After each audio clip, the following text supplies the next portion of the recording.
The objective of the SVP 360 feedback is to help leaders improve at their jobs by helping them identify their strengths and areas to be improved upon via your feedback. This also helps the organization to increase its capacity to perform at higher levels as a whole.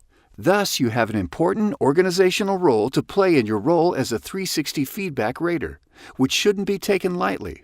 Here are some points to take note of when giving feedback to leaders. Firstly, any feedback you give must be constructive to be of any value. Its purpose should be to help the leader grow and develop. Suggestions for improvement should be kept simple, and their rationale should always be explained in order to avoid misunderstandings.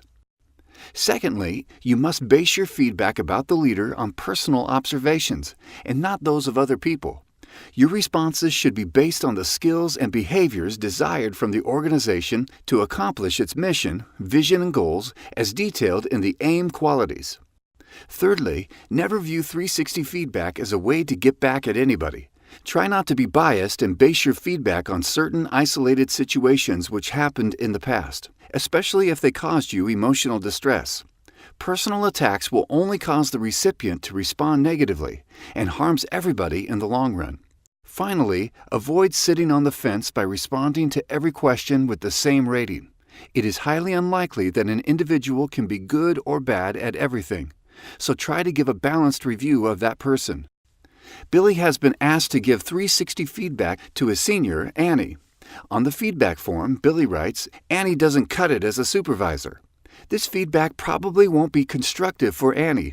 Instead, what Billy should write is, "Annie does not spend enough time talking with her staff and hence does not understand the specifics of their work." Now Annie has some concrete feedback on which to improve her management skills. Susie has been asked to give 360 feedback to her junior, Tom. She writes, "Tom needs to improve his communication."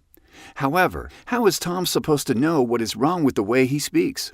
Instead, what Susie should write is, "Tom's verbal communication is not precise. His sentences are too long and contain too much technical language.